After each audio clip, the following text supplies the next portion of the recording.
Bendito y alabado sea el santo, maravilloso, todopoderoso nombre de nuestro Señor y Salvador Jesucristo, único digno de recibir la gloria, la honra, la alabanza, la exaltación y la adoración desde ahora y por los siglos de los siglos. Amén. Mi alma alaba a Jesús. Soy el doctor Yisrael Goldman del Ministerio Maranata, escatólogo, apologista, evangelista, maestro de la palabra de Dios, siervo del Señor Jesucristo, por mandato de Dios y no de los hombres, para la gloria de Dios y para agradar a Dios y no a los hombres, desde Dallas, Texas, USA. El día de hoy llegamos a la conclusión del fascinante, maravilloso, espectacular, fuera de serie libro de Apocalipsis. Hemos estado estudiando de una manera exhaustiva y a la vez sistemática hoy te enseñaré el capítulo 22. Por 5 meses, todo el mes de mayo, junio, julio, agosto y finalizando ya septiembre, 5 meses hemos venido estudiando el fascinante libro de Apocalipsis. Y es una bendición. Y después de hoy, yo creo en mi corazón que Dios te va a bendecir de una manera especial. Porque Apocalipsis 1:3 dice, bienaventurado el que lee y retiene las palabras de estas profecías. Hoy veremos la séptima bendición que hay en el libro de Apocalipsis. Y la séptima precisamente termina con una doble bendición o doble aseguración de que Dios nos va a bendecir por haber leído, estudiado y por supuesto retenido, quiere decir obedecer lo que las palabras de esta profecía en todo el libro de Apocalipsis, los 22 capítulos, los 404 versículos nos enseñan. Así que el día de hoy me siento contento, pero a la vez un poquito melancólico porque estamos ya concluyendo el fascinante estudio exhaustivo y a la vez sistemático del libro de Apocalipsis, mi libro favorito. Hoy te voy a enseñar el capítulo 22, la eternidad. El capítulo 22 nos enseña el Espíritu Santo a través del apóstol Juan lo que será o cómo será más o menos. No con todos los detalles, pero sí nos da una buena perspectiva de lo que nos podemos esperar para la eternidad. Ya estamos entrando al 8º milenio. Ya terminó los 1000 años del reinado de Cristo, que son el 7º milenio. Y estamos ahora empezando en el capítulo 22, el 8º milenio. En matemática, el 8, o mejor dicho, infinito, es el símbolo del 8 acostado. Entonces, infinito significa eternidad. Capítulo 22 es el 8º milenio o la eternidad. Y aquí vamos a ver cosas fascinantes que el Señor nos enseña. Así que prepárate y entremos ya en materia porque tenemos mucho que abordar. Oremos. Padre, en el nombre de Jesús te damos la gloria, te bendecimos, te adoramos, te exaltamos. Señor, te damos las gracias que nos ha ayudado en estos 5 meses. Han sido 5 meses de batallas, de luchas, de opresión del enemigo. Te doy la gloria porque usted me ha ayudado. Si no fuera por usted, Señor Jesucristo, yo no estuviera aquí. Y si no fuera por usted, Señor Jesucristo, hoy mis alumnos tampoco estuvieran aquí. Te pido una bendición especial por todos y cada uno de mis alumnos que están estudiando conmigo aquí en el Ministerio Maranata, a través de las plataformas sociales del Ministerio Maranata. Te pido que los bendiga, Señor, de una manera especial. Reclamamos la promesa de Apocalipsis 1:3 que dice, bienaventurado o bendecido, bendito, el que lee las palabras de estas profecías. Nosotros lo hemos estado no solamente leyendo, sino leyendo, estudiando, guardando y poniéndolo en práctica, Señor. Y por tal razón reclamamos esa promesa que usted nos hizo. Y te pedimos, Señor, que en tu nombre, en tu maravilloso nombre, Señor Jesucristo, nos bendiga. Después de hoy, que estamos concluyendo el capítulo 22 y finalizando este año, el fascinante estudio del libro de Apocalipsis. Y usted me ha dado el privilegio de enseñar a mis alumnos. Bendice, Señor, a los hermanos, a todos los hermanos que nos están estudiando con nosotros en los diferentes países. El hermano José me mandó una buena retroalimentación desde Guayaquil, Ecuador. Bendícelo, Señor. Como también a los hermanos que nos están y las hermanas que están en México y en otros países, en todo Centroamérica, que me han mandado, Señor, retroalimentación de Nicaragua, en Costa Rica, en El Salvador, en Honduras, Guatemala, Panamá, y sabemos que estamos ya en Sudamérica también, Señor amado. Te pedimos, Señor, que bendigas a todos y cada uno. Y por supuesto, aquí en todos los Estados Unidos de América. Señor, bendice a todos y cada uno de mis alumnos de una manera especial y glorifícate en la vida de ellos y también en mí, Señor. Ten misericordia de mí y bendíceme, Señor, como usted en su misericordia solo lo puede hacer. En el nombre de Jesús. Amén. Mis amados, hemos tenido mucha batalla. Yo recuerdo que en el mes de abril yo tuve una batalla, una opresión satánica terrible antes de empezar este estudio de Apocalipsis. Y fue tan grande que el enemigo descaradamente me habla y me dice que no lo empiece en mayo, sino en octubre, que es cuando ya lo tengo que haber terminado. Y yo le dije que el Señor te reprenda, que el Señor te reprenda, Satanás. Yo no te escucho a ti, tú no tienes ni parte ni suerte en mi vida ni en mi ministerio. Yo escucho al Espíritu Santo. Y estos 5 meses, mis amados, han sido intensos, de una batalla, una opresión satánica, unas batallas espirituales que todavía esta semana, mis amados, ahí estoy. Y ahí he estado. Y todavía hoy ahí estoy, pero le doy la gloria a Dios que fieles y verdaderos es el que nos llama. Y el que empezó la buena obra la perfeccionará hasta el día de la venida de Cristo. Muchos de nosotros hemos tenido batallas de todo tipo. Ataques físicos, espirituales, emocionales, financieros, de muchas índoles. Yo sé que tú pasaste batalla. Yo sé que tú estás, por haber estudiado el libro Apocalipsis, yo sé que el enemigo te tiró mucha batalla, pero, y especialmente, también sé que tú como yo vamos a ser bendecidos por Dios, pues Dios no miente. El que me lo dijo no miente. A veces el enemigo nos quiere hacer creer que Dios miente o que Dios no cumple lo que promete y nos trae decepciones, nos trae desencanto, nos trae frustraciones, nos trae muchas cosas. Y esta semana yo pasé precisamente todas esas batallas. Pero tengo una decisión, ¿le creo a Dios o no le creo a Dios? ¿Le sigo creyendo a Dios o no le sigo creyendo a Dios? Y aunque las cosas no tornen como uno esperaba, aun cuando Dios le ha hablado, uno tiene que entender que Dios es soberano, Dios está en control y Dios es soberano y hace su santa, bendita y perfecta voluntad y hay que entregárselo todo a Dios. Y decirle, Señor, aunque no entienda, te entrego todo. Te entrego todo, Señor. Y deja que Dios ministre tu vida. Pido oraciones por mí. Yo siempre le pido a mis hermanos, el mejor regalo que me puedes hacer es orar por mí. Yo necesito muchas oraciones. Yo no necesito regalos, yo necesito oraciones. Eso es lo que yo necesito, sobre todo y ante todo. Y si te ha bendecido mis enseñanzas, yo te pido que por favor, en el nombre de Jesucristo, ores por mí, para que el Señor me siga usando para la gloria de su nombre. Y que el Señor me dé victorias y me dé revelaciones nuevas y conocimientos nuevos para enseñar a su pueblo. Yo sé que el enemigo me ha estado tirando duro y quiere que tire la toalla, pero que el Señor lo reprenda. Yo no estoy aquí porque yo me puse, yo tampoco estoy aquí porque el hombre me llamó. Yo estoy aquí porque Jesucristo tuvo misericordia de mí y Él me volvió a llamar, aun cuando yo me había ido y lo había traicionado a Él y lo negué como Pedro y me regresé al judaísmo. Pero el Señor tuvo misericordia de mí y a Él le doy la gloria. Por eso, el que me llamó no fue el hombre, fue Jesucristo.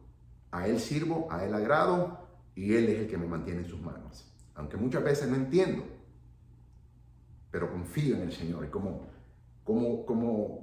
recibió el apóstol Pablo, me basto en la gracia del Señor, aunque no entienda muchas cosas. Y le doy la gloria a Cristo. Pero sí te pido oraciones. Por favor, ora por mí. Ora por mí para que Dios me use para su gloria. Te pido que por favor ores también por el Ministerio Maranata. Y te doy las gracias si ya lo estás haciendo y si lo vas a hacer también. Así que gracias mis amados, necesito oración, necesito que la mano de Dios esté conmigo y vamos a entrar ya en materia. Apocalipsis capítulo 22 es la eternidad. Voy a leer y vamos a ir poniéndolo en perspectiva. Luego te voy a mostrar, te voy a contar un espectacular sueño que el Señor me dio hace 3 días, el jueves de esta semana. Un sueño espectacular que todavía me tiene sin aliento. Y es lo que Dios me está diciendo. Y yo te lo voy a compartir para que tú sepas que hay un carácter de urgencia en el Señor. Y que dejemos de jugar, que nos enfoquemos en el Señor. Apocalipsis 22:1 dice así para la gloria de Dios.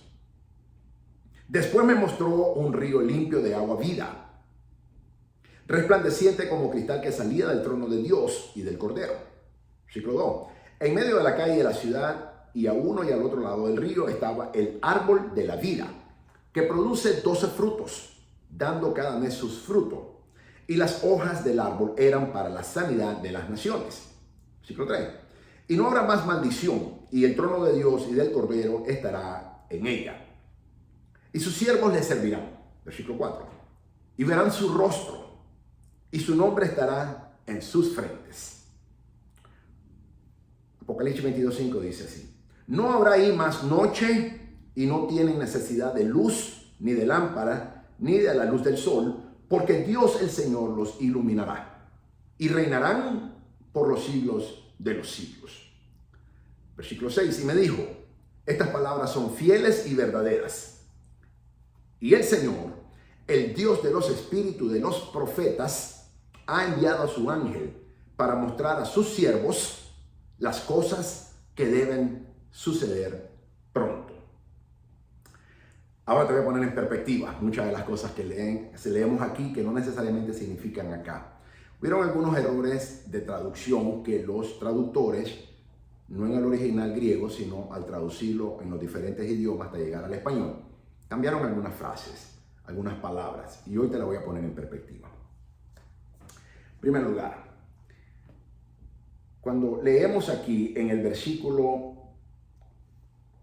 vamos a leer primeramente en el versículo 6, y me dijo, estas palabras son fieles y verdaderas, y el Señor, el Dios de los espíritus de los profetas, ha enviado su ángel para mostrar a sus siervos las cosas que deben suceder pronto. La palabra pronto es una mala traducción, no es lo que significa. Significa brevemente, brevemente. Como apologista que también soy por la gracia de Dios y para la gloria de Dios, a menudo me encuentro personas ateos o de otras religiones como aún judíos, musulmanes, budistas, por supuesto, los ateos, que me dicen, si en verdad Jesús es real, ¿por qué no ha venido? Pues él dijo que venía pronto. Pero la palabra en el original griego no significa pronto, significa repentinamente. Entonces cuando alguien te diga, y esto todos tenemos que saber cómo defender el evangelio y nuestra fe, ¿por qué Jesús no ha venido si dijo que venía pronto?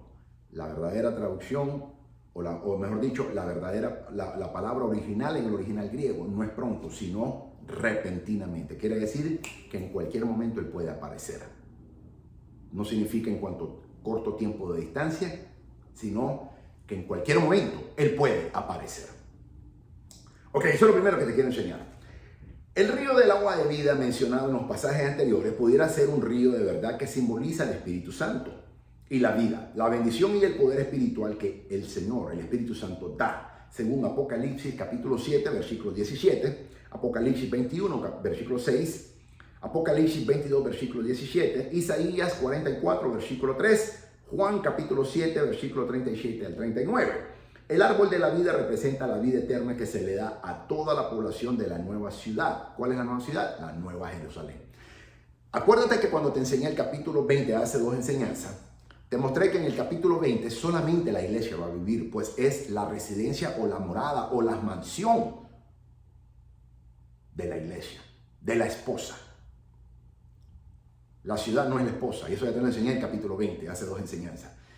La Nueva Jerusalén que baja del cielo es la residencia, la morada o la mansión de la esposa, donde tú y yo viviremos. Pero en la tierra nueva que va a ser Dios, ahí vivirán los que no son parte de la iglesia y los que nunca fueron parte de la iglesia. Por ejemplo, los que murieron, los justos que murieron antes de que nuestro Señor Jesucristo viniera.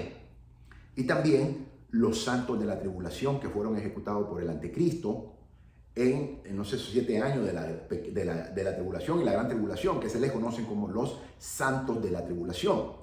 Ahí vivirán ellos, los que queden vivos, por supuesto. Los que fueron decapitados, Apocalipsis capítulo 7, ellos tampoco vivirán, en la Nueva Jerusalén, porque la Nueva Jerusalén es únicamente para la iglesia, la esposa del Cordero. Ellos vivirán en la tierra. Y te enseñé en capítulo 20 que la Nueva Jerusalén, según la descripción que nos da la misma Biblia, la Biblia interpreta la Biblia, es el principio hermenéutico número 1. El apóstol Juan nunca vio que la Nueva Jerusalén tocó la tierra. Entonces creemos que va a ser una especie de un satélite o de un planetoide que va a estar posiblemente sobre la tierra, la nueva tierra, y por eso iluminará la gloria de Dios a la tierra, y por eso ya el sol no va a iluminar a la tierra. Sin embargo, en la tierra sí habrá noche y día, pues Dios lo prometió. Pero en la Nueva Jerusalén, no hay que confundir, en la Nueva Jerusalén no habrá noche, solo día. Entonces esa es la diferencia. La Nueva Jerusalén, que es la mansión, la morada, la residencia, la casa residencial de la esposa del Cordero, nosotros, la iglesia, solamente nosotros viviremos. A Israel se le va a permitir entrar, por eso tiene en las 12 entradas los 12 nombres de los patriarcas o de los 12 hijos de la tribu de Israel, para reconocer que la salvación vino por Israel, porque fue por Israel que vino el Mesías, nuestro Señor Jesucristo, y para ellos, primeramente, para nosotros los judíos. Pero Israel no va a vivir ahí. Los judíos que van a quedar y que van a ser salvos, esa tercera parte o el remanente, que te lo enseñé en Apocalipsis capítulo 19, cuando estudiamos el capítulo 19, ellos y los santos de la tribulación, que son los que fueron decapitados y también los que van a quedar cuando el Señor venga, en el momento que Él venga con nosotros, ellos van a vivir en la nueva tierra, pero no van a tener. Israel sí tendrá, los judíos sí tendrán acceso a entrar a la Nueva Jerusalén, pero no a vivir. El único que va a tener derecho a vivir en la Nueva Jerusalén es la iglesia, porque es su morada, es su mansión, es su casa residencial, la esposa del Cordero. Israel nunca es la esposa del Cordero. Israel es la esposa de Dios, del Padre. Eso lo dice bien claro Isaías capítulo 54, versículo 5, y también otras escrituras. Pero la novia que somos actualmente seremos la esposa, la iglesia. Entonces, las mansiones, según el Señor la promete en Juan 14, capítulo 14, versículos 2 y 3, es para la esposa, nosotros, su iglesia. Ahí estaremos. Entonces, hay que tener esa distinción bien clara, porque mucha gente se confunde, aún pastores se confunden, pero la Biblia es clara, la Biblia nos da todos esos detalles. Y no podemos confundirnos de ninguna manera. Ok, entonces aquí se nos dice de que la iglesia vivirá ahí, pero dice que no habrá noche. Eso es la Nueva Jerusalén, la residencia, la mansión de la esposa. Ok, nótese que aún en el nuevo cuerpo, vamos a entrar ahora en algo diferente. El río limpio de agua viva mencionado en los pasajes anteriores pudiera ser un río de que, verdad, simboliza el Espíritu Santo y la vida, la bendición y el poder espiritual que el Espíritu Santo nos da.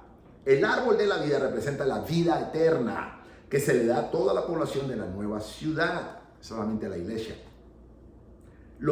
Las hojas para sanidad describen la ausencia de cualquier cosa que ocasiona dolor físico o espiritual, según Ezequiel capítulo 47, versículo 12. Aquí hay otro error de traducción. Las hojas para sanidad, esa es una mala traducción. Lo que en realidad significa en su original griego es las hojas para la salud. Una cosa es salud, otra cosa es sanidad. Porque sabemos que ya la muerte, el dolor, ya no hay muerte, ya no hay dolor, ya no hay pecado, ya no hay tormento, ya nadie va a sufrir nada. Entonces no puede haber necesidad de la sanidad. La sanidad es cuando hay enfermedad, cuando hay dolor, cuando hay tormento, cuando hay tribulación, cuando hay angustia. Entonces la verdadera traducción ahí no es sanidad, sino las hojas para la salud, no la sanidad. Eso es muy importante que distingamos porque mucha gente se confunde aquí. Ponte a pensar, si ya no hay muerte, ya no hay salud, si ya no hay muerte, ya no hay enfermedad, ya no hay pestilencia, ya no hay pecado, ya no hay nada, ya el enemigo ya hace rato fue lanzado en el lago de fuego y azufre, el infierno fue lanzado en el lago de fuego y azufre, la muerte fue lanzada en el lago de fuego y azufre, todos los que no se encontraron inscritos en el libro del Cordero y de la vida fueron lanzados al lago de fuego y azufre. Ya no hay muerte, ya no hay enfermedad, ya no hay dolor, ya no hay pestilencia, ya no hay nada, no hay pecado. Entonces no puede haber necesidad de sanidad. La sanidad es cuando hay enfermedad. La verdadera traducción es las hojas para la salud. Salud, no sanidad. Anota eso. Describen la ausencia de cualquier cosa que ocasione dolor físico o espiritual. No puede haber dolor físico. Entonces, aquí necesitamos entender que no es para la sanidad, sino para la salud, que son dos cosas distintas. Nótese que aún en el nuevo cuerpo, los creyentes dependerán del Señor para la vida, la fuerza y aún la salud. Aunque ya el Señor nos ha dado cuerpos incorruptibles, cuerpos de gloria, aún en ese estado vamos a continuar teniendo necesidad del Señor para que el Señor nos dé vida, fuerza y salud. Entonces las hojas del árbol de la vida es para la salud eterna de la iglesia o la esposa en este caso. Y por supuesto, aún los que están en la tierra. ¿Ok? Eso es fundamental, quiero hacer énfasis en eso porque es muy importante. Tercero, ver el rostro del Señor es la meta final de la historia de la redención. Tú y yo estamos aquí porque queremos ver el rostro del Señor. Yo quiero ver el rostro del Señor. Ese es mi anhelo. Y yo estoy seguro que el tuyo también. Entonces, el propósito de creer en nuestro Señor Jesucristo es para estar con Él, adorarlo y ver su santo y divino rostro. Ese es la meta final.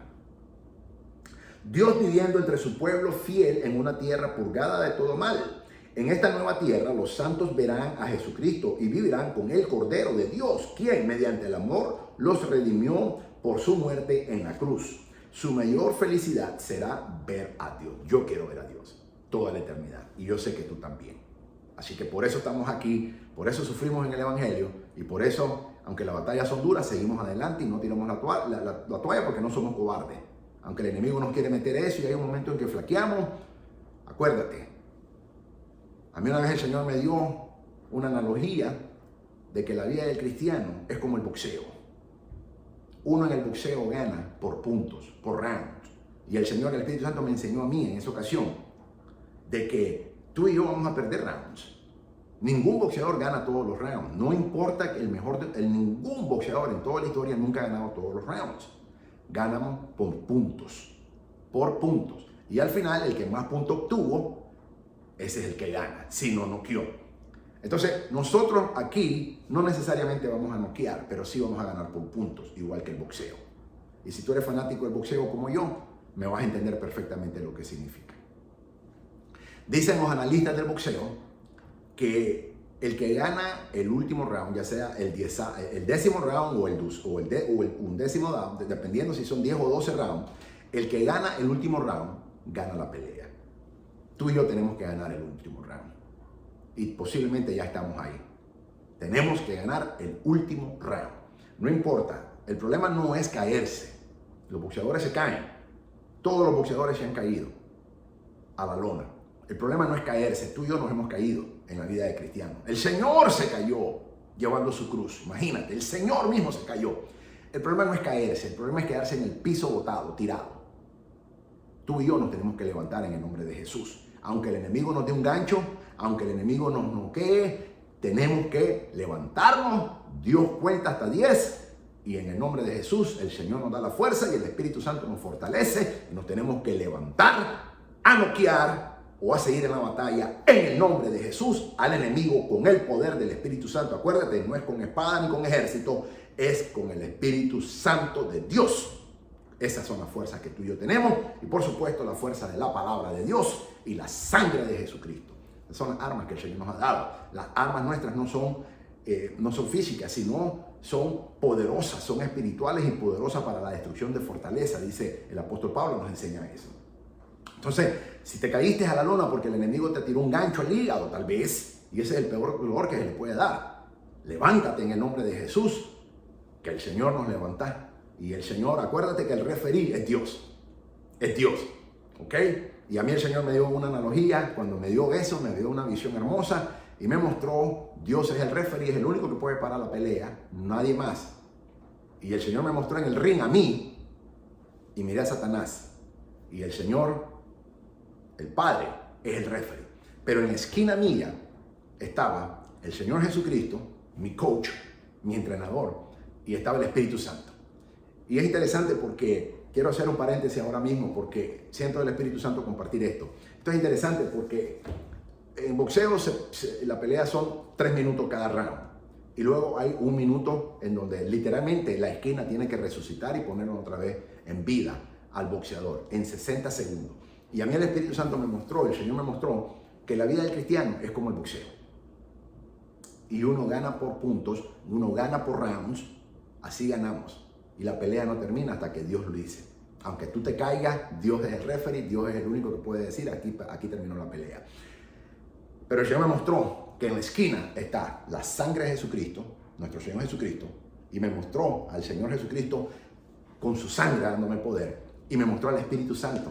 En la esquina está el entrenador y está lo que le llaman el cutman. El cutman es el hombre que está sanando las heridas, el que corta las cortadas que uno está recibiendo en la pelea y uno está desangrando. Ese tiene la función de parar la hemorragia, parar la sangre y hacer que hasta se cierre temporalmente la carne para que vaya otra vez, si no lo descalifican o pueden detener la pelea, el boxeador. Entonces el Señor me mostraba que el Espíritu Santo es el cutman, el que corta, y me dice, mi poder, la unción del Espíritu Santo es el que para todo el sangramiento que el enemigo te ha dado de la batalla. Y el Señor me dice, y la sangre mía es la que te da fuerza para seguir adelante, y el fuego del Espíritu Santo te levanta. Y yo me miró como el Señor me tiró de la esquina a seguir otra vez fajándome con el enemigo. Y me emociona un poco porque me encanta el boxeo, lógicamente me fascina, y ahí me mostró Dios que así es la vida del cristiano. Y uno gana por rounds. Y uno va a perder rounds.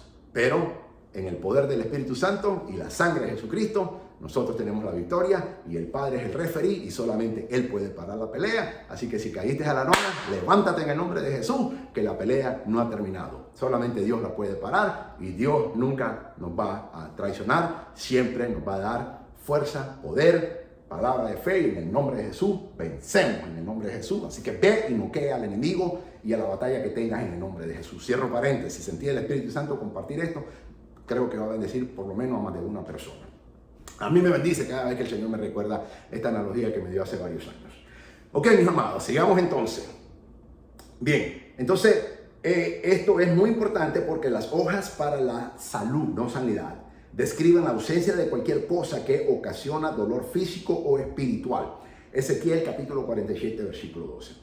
Nótese que aún en el nuevo cuerpo, los creyentes, o en este caso la esposa, dependerá del Señor para la vida, o sea, la esposa del Cordero. Seguiremos, tú y yo, que somos creyentes, seguiremos dependiendo del Señor para la vida, la fuerza y aún la salud.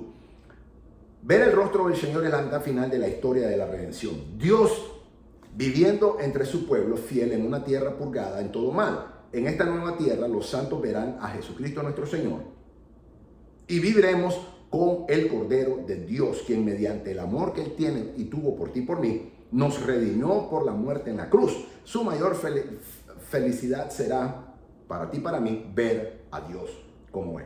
Bienaventurados los limpios de corazón, porque ellos verán a Dios, dice Éxodo capítulo 33, versículo 20, versículo 23, Isaías capítulo 33, versículo 17, Mateo capítulo 5, versículo 8, Juan capítulo 14, versículo 9 y también primera de Juan capítulo 3, versículo 2. Al respecto, nuestro amigo Jack Kelly comenta: como vimos al principio, este mismo río con sus árboles dando diferentes frutos cada mes y con sus hojas que tienen poder de sanidad, ahí está la palabra clave, ¿ok? Pero es para la salud, no es para la sanidad, es para la salud. Quiero que corrijas bien eso, porque aquí aún nuestro amigo Jack Kelly habla de la sanidad, pero no es sanidad, es salud, es salud. Describe Ezequiel 47, versículo 1 al 12, como fluye de debajo del lado del sur del templo de la santa ciudad, ahora llamada Jehová Samá, que significa Jehová ahí, en Israel. Ezequiel capítulo 48, versículo 35. Esto nos dice que estamos de vuelta en la tierra, admirando el río del agua limpia que fluye a través de la ciudad santa. Según Zacarías capítulo 14, versículo 4 al 8, este río comienza a brotar abruptamente el día que el Señor retorna corriendo en dirección sur el valle que acaba de ser formado por el gigantesco terremoto que partió en dos el monte de los olivos. ¿Cuándo va a suceder eso? Apocalipsis capítulo 19, Apocalipsis capítulo 19, versículo 19, que es cuando el Señor va a tocar físicamente el retorno corporal de nuestro Señor Jesucristo. Él va a tocar el monte de los olivos. Acuérdate que en Hechos capítulo 1, cuando los discípulos estaban viendo que el Señor estaba siendo en el harpazo, en el arrebatamiento del Señor, estos dos varones vinieron y le dijeron: varones Galileo, ¿por qué os quedáis viendo a Jesús? Este mismo Jesús que ha sido arrebatado de vosotros volverá de la misma manera y al mismo lugar, en el monte de los olivos. Entonces, Apocalipsis capítulo 19, versículo 19, cuando el retorno corporal, que es la parte B del retorno, la segunda venida de nuestro Señor Jesucristo, la primera es invisible, solo la iglesia lo veremos. Apocalipsis capítulo 4, versículo 1, 1 Tesalonicenses capítulo 4, versículo 17, 1 Corintios capítulo 15, versículo 51. Pero esa es la parte A, leemos ya. Y la parte B, porque está dividida en dos partes, pero es una sola segunda venida. Será: todo ojo lo verá y todo oído lo oirá. Eso está en Lucas capítulo 24, que sucederá en Apocalipsis capítulo 19, versículo 19, cuando corporalmente él regrese a pelear contra el anticristo. Eso ya lo vimos en el capítulo 19, cuando ya te lo enseñé. Entonces ese día, cuando él toca el monte de los olivos, él va a partir el monte de los olivos, él va a partirlo en dos. Y según Zacarías 14, versículo 4 al 8, este río comienza a brotar abruptamente el día que el Señor Jesucristo retorna a la tierra, corriendo en dirección sur hacia el valle que acaba de ser formado por el gigantesco terremoto. Va a crear el impacto, el poder, la gloria que trae nuestro Señor Jesucristo. Es tan poderoso que va a partir el monte, lo va a partir en dos y habrá un gigantesco terremoto que partió en dos el monte de los olivos. Esto está profetizado. Esto está en Zacarías capítulo 14, versículo 4 al 8. Esta es una profecía mesiánica no cumplida todavía, que la va a cumplir el Señor en Apocalipsis capítulo 19, versículo 19. Y ahí va a fluir este río hacia el mar Mediterráneo en el oeste y hacia el mar Muerto en el este. Sus aguas salutíferas refrescan el mar Muerto, y los peces del Mediterráneo ahora nadan en abundancia, según Ezequiel capítulo 47, versículo 9 al 10. Recuerda que Ezequiel 40 al 48 son la era mesiánica, se conoce en el judaísmo. Por cierto, estamos celebrando los judíos en nuestro calendario hebreo el Rosh Hashanah, que empezó este pasado viernes al caer la noche. Estamos celebrando el año 5784, que creemos, según los rabinos, hace 5784 se cumplió Génesis capítulo 1, versículo, en realidad no es 1, es 2, ¿ok? Yo ya te enseñé ese tema, que es cuando el Señor reorganiza la tierra nuevamente. Entonces, estamos celebrando Rosh Hashanah, que es el año nuevo para nosotros los judíos, y te lo voy a decir en hebreo como nos saludamos los judíos: Le Shana Tová, que significa que tengas un año dulce y bueno, un nuevo año. Para nosotros, estamos el viernes en la noche, comenzó el nuevo año en el calendario judío. Rosh Hashanah significa básicamente nuevo año, es lo que técnicamente vendría significando.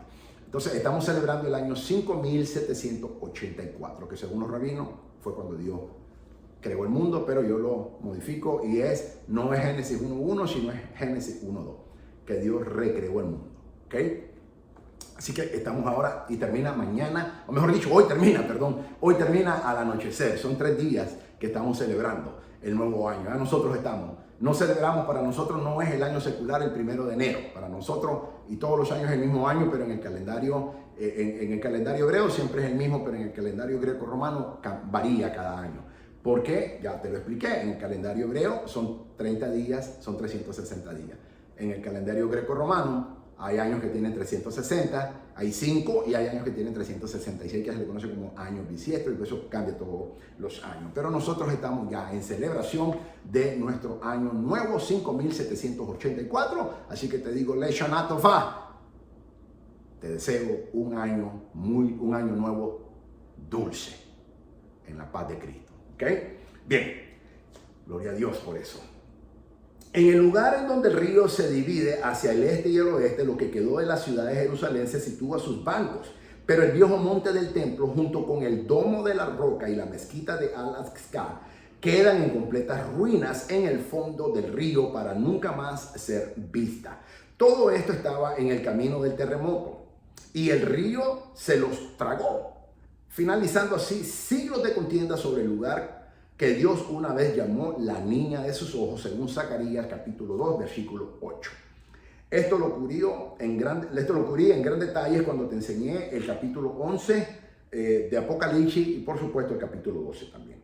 Ok, esto confirma que Juan está hablando del milenio en la tierra y no de la eternidad cuando sucede esto. Y una vez más se nos dice que los siervos le servirán a él, a Dios, y reinarán con él. Pero nótese que nunca se les llama sacerdotes o reyes.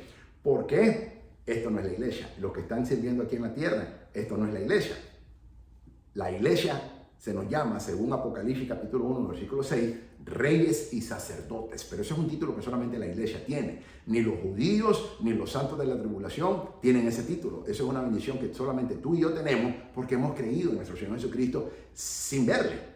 Y por eso Dios promete que a los que le hemos creído, Él nos va a poner y nos va a hacer reyes y sacerdotes. Y dice, según Apocalipsis 1:6, que nosotros somos reyes y sacerdotes. Y el apóstol Pablo nos enseña en Efesios capítulo 2 que ya estamos en los lugares celestiales, sentados en los lugares celestiales con Cristo Jesús. Así que esa es la promesa que Dios nos dio. Pero los santos de la tribulación y aún los judíos que se convierten al Señor Jesucristo y lo reconocen, ellos nunca serán reyes y sacerdotes. Servirán a Dios, pero nunca serán reyes y sacerdotes. Solamente la iglesia, la esposa del Cordero, nosotros, los creyentes en nuestro Señor Jesucristo, la iglesia de nuestro Señor Jesucristo, somos reyes y sacerdotes, nadie más. Y en toda la tierra, no en la Nueva Jerusalén. Todas estas personas son mártires resucitados. Estos siervos que se le llaman, estos comienzan en Apocalipsis capítulo 7, que se le conocen como los santos de la tribulación, que el anticristo va a matar por millones, millones y millones, no sabemos exactamente qué número. Pero el apóstol Juan dice de que él vio en el cielo una multitud innumerable que nadie podía enumerar. Esos son los santos de la tribulación, nunca la iglesia. La iglesia ya fue arrebatada, Apocalipsis capítulo 4, versículo 1. Esto sucede en Apocalipsis capítulo 7, 3 capítulos después. Esos son los santos de la tribulación. Y luego los que quedan vivos cuando el Señor Jesucristo venga, que andan huyendo, que el Señor los va a salvar, primero los va a arrebatar. Y luego ellos serán siervos, servirán a Dios por toda la eternidad, pero de ninguna manera serán reyes y sacerdotes. Solamente nosotros, la iglesia, la esposa del Señor Jesucristo, ese es un título que tenemos. Y todas estas personas son los mártires resucitados de la tribulación de Apocalipsis capítulo 7, versículo 9 al 14 y Apocalipsis capítulo 4, Apocalipsis capítulo 20, versículo 4, que es cuando en la segunda resurrección, al final de los 1000 años cuando empieza, o al principio, perdón, de los 1000 años cuando ellos resucitan nuevamente, ¿ok? Ahora, la venida de Cristo está cerca. La venida de Cristo está cerca. Apocalipsis 22:7 dice así: he aquí, vengo pronto. Repito, la palabra pronto significa brevemente, en cualquier momento. Por eso muchos ateos se ríen de nosotros y dicen, ustedes son un montón de falsos, y yo como apologista me toca defender esto. Dice, ustedes son un montón de falsos con falsas enseñanzas, porque hace 2000 años ese supuesto Jesús iba a venir y no ha venido. No ha regresado, pero la traducción en realidad está equivocada. No significa pronto, significa repentinamente. En cualquier momento Él puede venir, incluyendo ahora mismo, pero nadie lo sabe. Solo el Padre lo sabe, dice la palabra. Ni los ángeles ni aún el Hijo lo saben, solamente el Padre ya determinó en el momento. Entonces, esta palabra no significa vengo pronto, significa vengo repentinamente. Vuelvo a leer, Apocalipsis capítulo 22, versículo 7. He aquí, vengo repentinamente, es lo que en el original griego significa. La Reina Valeria y algunas otras traducciones lo traducieron como pronto, pero es una mala traducción. Significa vengo repentinamente y no pronto, porque han pasado 2000 años. Si fuera pronto ya hubieran pasado, ya hubiera venido. Entonces, nunca dijo el Señor Jesucristo que Él venía pronto. Él dijo que venía repentinamente, y esa es la traducción correcta que utilizó el apóstol Juan cuando escribe el libro de Apocalipsis, y tú y yo tenemos que manejar exactamente la terminología correcta. Bienaventurado el que guarda las palabras de la profecía de este libro, dice en el Apocalipsis 22:8. Yo, Juan, el que oyó y vio estas cosas, y después que la hubo oído y visto, me postré para adorar a los pies del ángel que me mostraba estas cosas. Pero él me dijo, mira, no lo hagas, porque yo soy consiervo tuyo, de tus hermanos los profetas y de los que guardan las palabras de este libro. Escucha, de los que guardan las palabras de este libro. Si tú guardas las palabras del libro de Apocalipsis como lo guardo yo, entonces este ángel es consiervo tuyo y mío, y somos iguales a él. En la resurrección seremos igual que los ángeles, dice la palabra. Él se opone porque todo verdadero ángel de Dios nunca acepta ninguna adoración. Solamente hubo uno que lo hizo y es el que empezó todo este problema, pero será lanzado al lago de fuego y azufre. Sabemos quién es el enemigo, Satanás, que el Señor lo reprenda. Adora a Dios, le dice. Tú y yo solamente tenemos que adorar a Dios, a más nadie, ni a hombre ni a más nadie, solo a Dios, a Jesucristo. Y me dijo, no selles las palabras de las profecías de este libro, porque el tiempo está cerca. Aquí lo dice cerca. 22:11, Apocalipsis 22:11. El que es injusto, sea injusto todavía. Esta es una advertencia. El que es injusto, sea injusto todavía. Y el que es inmundo, sea inmundo todavía. Y el que es justo, practique la justicia todavía. Y el que es santo, santifíquese todavía. Tú y yo tenemos que practicar la justicia. Tú y yo tenemos que santificarnos. Eso es lo que tenemos que hacer. Entonces, aquí hay una advertencia. La voy a volver a leer. Apocalipsis 22:11. El que es injusto, sea injusto todavía. Y el que es inmundo, sea inmundo todavía. Y el que es justo, practique la justicia todavía. Mira que no dice sea justo, dice practique la justicia. Muy interesante. Cuando practicamos la justicia es que tú y yo somos justos delante de Dios. Y el que es santo, no dice sea más santo, dice santifíquese todavía. Entonces, tú y yo estamos llamados a practicar la justicia y a santificarnos cada día. Esto es una advertencia que Dios nos hace a todos nosotros. La frase no selles las palabras de esta profecía significa que debe ser proclamada el mensaje, debe proclamarse el mensaje y la profecía del libro a todos los creyentes y a todas las iglesias. Según Daniel 12:4, la frase el que es injusto sea injusto todavía pudiera significar que continuarán en sus pecados todos los que rechacen la profecía de Juan. Aún en la iglesia del Señor Jesucristo hay muchos que se llaman cristianos que rechazan esta profecía. Entonces están practicando, básicamente están siendo injustos porque no están practicando la justicia que es a través de la palabra del libro de Apocalipsis. Nuestro amigo Yaqueli opina: ser un testigo ocular de la culminación de la historia humana es demasiado para el apóstol Juan. Así que cae a los pies del ángel que lo guía en un acto de adoración. Pero a diferencia de ese otro ángel que empezó todo este problema en su ansia por ser adorado, vamos a hablar específicamente de Satanás, este ángel reprende a Juan advirtiéndole que solamente debe de adorar a Dios, únicamente quien merece ser adorado, Jesucristo nuestro Señor. Juan fue llamado el discípulo a quien el Señor amó y quien recibió la descripción más clara del fin de la era.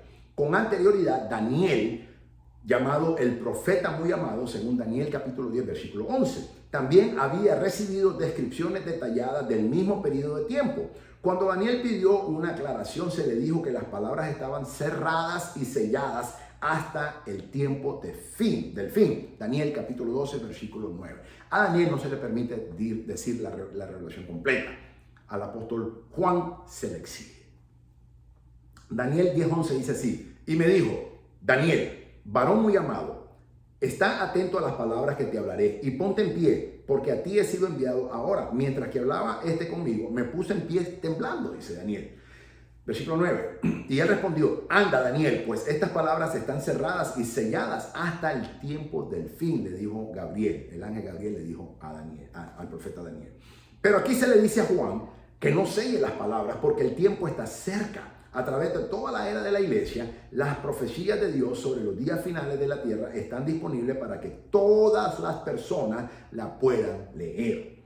Todas aquellas personas que han estado tan predispuestas podrán ignorarlas y continuar en desobediencias. Y aquellas personas que la han leído y aplicado pueden hacer lo bueno y ser santos, pero el fin vendrá tal y como Juan lo vio, sin tener en cuenta la respuesta de la persona. No importa que tú las creas o no las creas, no importa que tú las practiques o no las practiques, el fin viene, Dios lo dijo y se va a cumplir. Apocalipsis capítulo 22, versículo 12, dice así: he aquí yo vengo pronto, repito, no es pronto, es repentinamente, la palabra en el original griego. Pero mira lo que dice, y aquí esto me llama poderosamente la atención. Apocalipsis 22, 12. He aquí yo vengo repentinamente, lo que el Señor está diciendo en el original griego. Y mi galardón conmigo para recompensar a cada uno según sea su obra. No dice su fe, según su obra. Esto es muy interesante porque los cristianos hablamos de fe. Pero cuando leemos a Santiago, dice que la fe sin obra es muerta.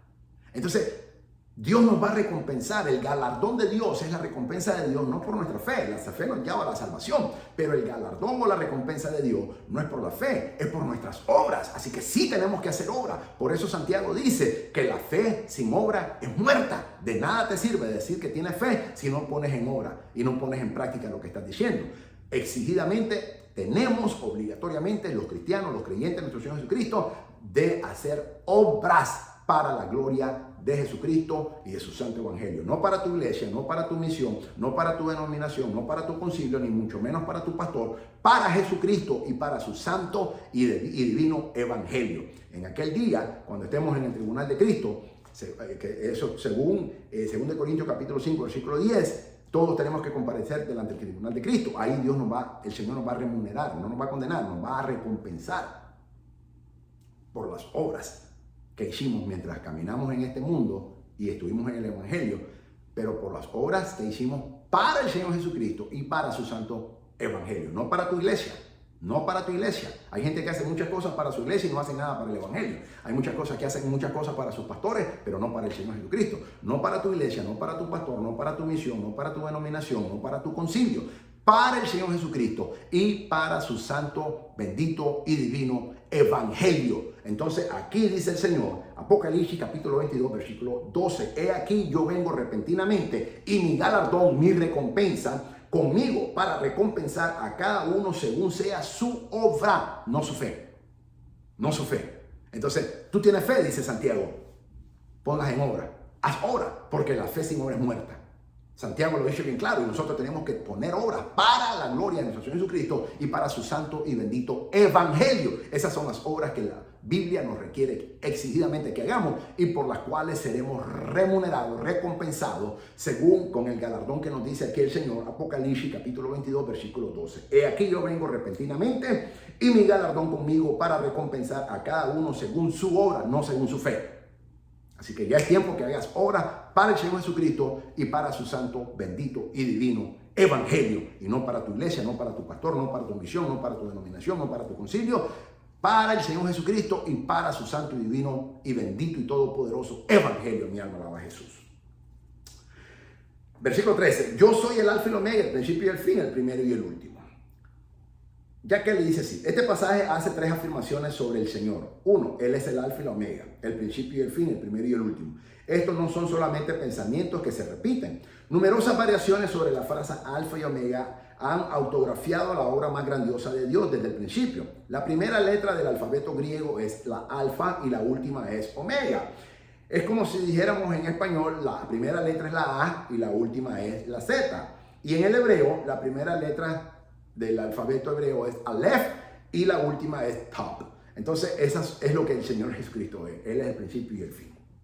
Estas dos letras aparecen no traducidas en un par de lugares interesantemente en las escrituras hebreas. Una se encuentra, aparece en dos lugares interesantes en la Biblia hebrea.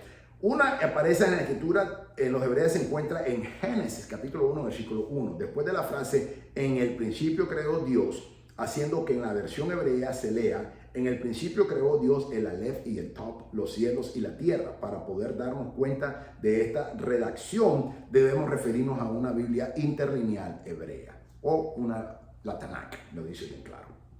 El otro lugar que aparece se encuentra en Zacarías capítulo 12, versículo 10, que dice así, en donde el texto hebreo leemos y mirarán a mí. Zacarías 12:10 es algo muy interesante porque es el día en que el remanente judío va a reconocer a Jesucristo. Eso va a suceder en Apocalipsis capítulo 19, cuando Israel lo llame. Es un requisito para la segunda venida corporal de nuestro Señor Jesucristo que Israel lo tiene que llamar.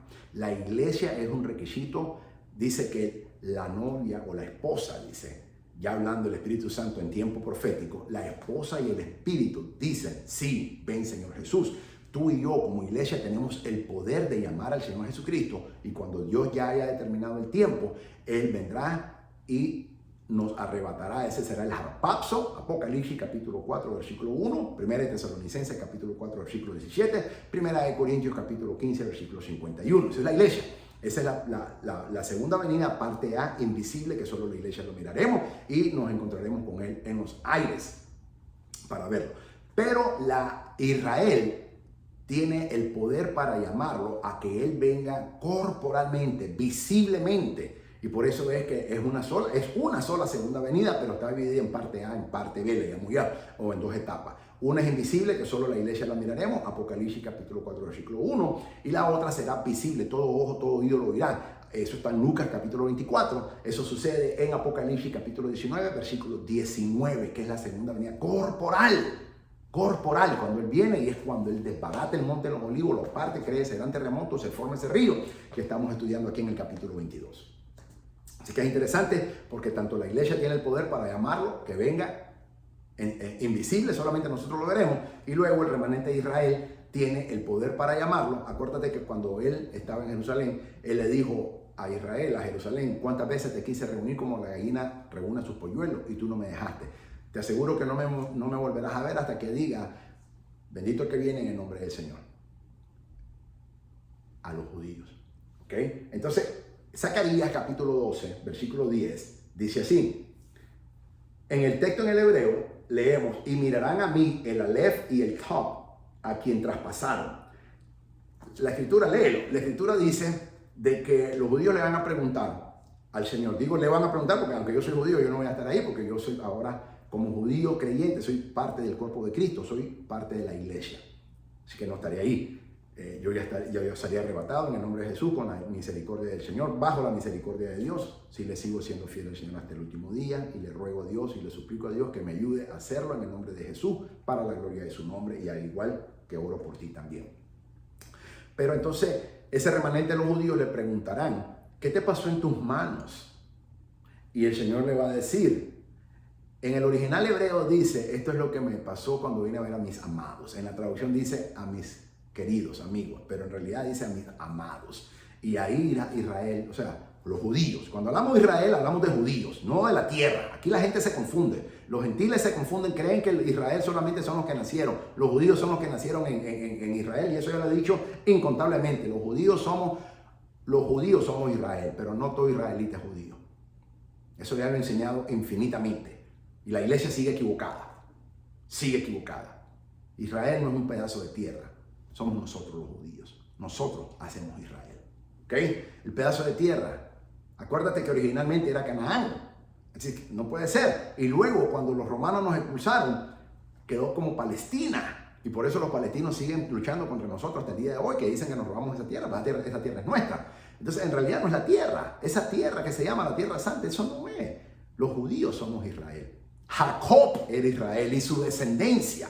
Cuando tú te lees Génesis capítulo 32 y tú miras de que Jacob luchó contra un hombre y un ángel, era ambos, dice. No dice que era un ángel, era ambos. Era ambos. En la Tanakh, en el hebreo, dice que era ambos. Era un hombre, pero también era un ángel. Entonces, cuando tú lees Génesis capítulo 32, versículo 28, dice de que Jacob luchó toda la noche contra ese hombre y ese ángel. Entonces, él le dijo: déjame ir. Y dice: no te dejo ir hasta que tú me des, hasta que tú me bendigas. Y le tuvo que tocar el muslo y lo ayuntó su muslo y comenzó a renquear desde ese día. Y eso es muy interesante porque cuando nosotros tenemos un encuentro con Dios, nuestro caminar tiene que ser diferente. Literalmente tenemos que renquear, como lo hizo nuestro padre Jacob. Y ahí el ángel o el hombre le dijo: ¿cuál es tu nombre? Y dice: Jacob. Ya no será más tu nombre Jacob, sino Israel.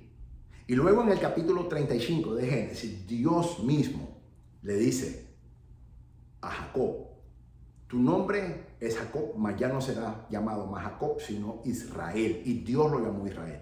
En realidad, Israel no es un pedazo de tierra. En realidad, Israel somos nosotros los judíos, los hijos de Jacob. Esos somos Israel, nosotros. Entonces, aquí quiero aclarar, mucha gente que anda equivocada. La iglesia por lo general anda totalmente equivocada, muchos pastores andan equivocados. Israel, el Estado de Israel, la Tierra Santa, como se le conoce, en realidad eso es un pedazo de tierra. La diferencia somos nosotros. Nosotros los judíos, los hijos de Jacob, somos Israel. No es ese pedazo de tierra, según lo dijo Dios. Así que te lo quiero poner en claro porque la iglesia anda confundida. Anda muy confundida. Todos los judíos somos israelitas, pero no todo israelita es judío. Yo ya lo he explicado 40% de la población en el Estado de Israel son gentiles. 30% musulmanes, 10% cristianos, que en realidad son más católicos ortodoxos, que le llaman de la iglesia ortodoxa rusa. En realidad hay algunos católicos romanos también, ¿okay? Pero solamente el 60%. Entonces, Israel no es ese pedazo de tierra, no es el tuco de tierra que está ahí, no es esa tierra santa que se le llama. Israel somos nosotros los judíos. Jacob es Israel. Y los hijos de Israel somos, o los hijos de Jacob somos Israel. ¿Ok? Así que cierro paréntesis. Ok, pero entonces cuando ese grupo que se le llama la tercera parte, según Zacarías, el remanente, que el Señor va a venir a salvar, y esa es la primera batalla que Él va a librar en Petra, ya te lo enseña en el capítulo 19, ese remanente judío, pues lo llame, Él va a venir. Cuando ellos lo llamen, Él va a venir, porque Él lo dijo, no me volverán a ver hasta que ustedes digan, bendito que viene en el nombre del Señor. Entonces, ahí es cuando ellos van a llamarlo, los rabinos van a decir, nos equivocamos, el anticristo ha matado ya 2/3 partes de los judíos, y esa tercera parte, los rabinos van a venir y van a decir, nos equivocamos, era Jesús, el Mesías. Llamémoslos. Y ahí todo ese remanente de los judíos van a llamar al Señor Jesucristo, y ahí es cuando Él va a venir a liberarlo. Y es la primera batalla de las 4 que Él va a librar, es la primera batalla que Él va a librar ahí en Petra a salvar a los judíos del anticristo. Eso ya te lo enseñé en el capítulo 19. Así que velo si quieres más información, porque ya te di una descripción completamente detallada de lo que va a suceder según las escrituras nos enseñan. Ok, pero entonces, según Zacarías capítulo 12, versículo 10, esos judíos que van a estar ahí, ese remanente, esa tercera parte, le van a decir, ¿qué te pasó en tus manos? Y el Señor va a decir, y me mirarán a mí, dice, el Aleph y el Top, el principio y el fin.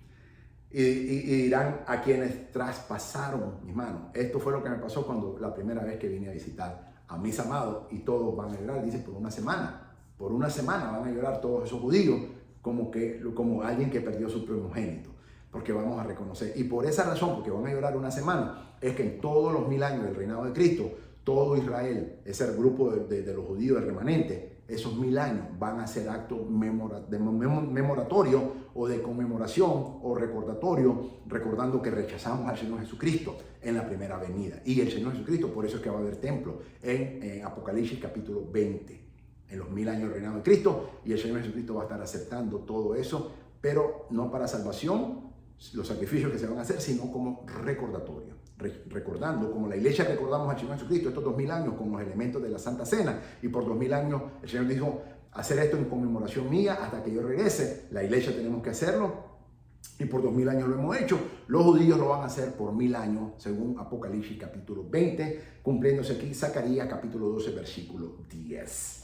Esta es una profecía sobre Israel o los judíos que reconoce la verdadera identidad del Mesías al final de la era. Ahí es cuando Él, así como José se le reveló a sus hermanos, finalmente hacia el Señor. Tienes que entender que los judíos no reconocimos a Jesús porque Él escondió su rostro de nosotros. Deuteronomio 32 lo dice bien claro, que Él iba a esconder porque lo provocamos a celo, siguiendo dioses paganos. Él nos iba a provocar a celos también a nosotros con otro pueblo que es extraño, y Él iba a esconder su rostro de nosotros. Por eso es que los judíos no lo reconocimos cuando Él vino, porque así como José no le daba su identidad completa a los hermanos de Él, hasta la última hora lo hizo, igual el Señor Jesucristo, ese día Él se va a revelar y va a mostrar su rostro, y ese día lo reconoceremos. Y ya te dije, gloria a Dios que no lo hicimos, porque si no, ustedes los gentiles nunca lo hubieran recibido, nunca hubiera venido la salvación para los gentiles, pero ese era el plan perfecto de Dios desde antes de la fundación del mundo. Nos enseña precisamente el apóstol Pablo esta enseñanza. Por eso ese principio de la falsa teología, de la teología del reemplazo, que dice que la iglesia reemplazó a Israel porque rechazamos al Mesías, eso es una mentira del diablo, porque Romanos capítulo 9, capítulo 10 y capítulo 11, el apóstol Pablo desmantela, amartilla y despedaza esa falsa doctrina que se le conoce como la teología del reemplazo. La iglesia nunca reemplazó y nunca reemplazará a Israel. Dios tiene dos planes diferentes, tanto para Israel como también para su iglesia. Dos promesas diferentes, dos tratos diferentes y dos bendiciones diferentes. Por eso es que Israel no va a vivir en la Nueva Jerusalén, pero la iglesia sí. La iglesia sí va a vivir en la Nueva Jerusalén.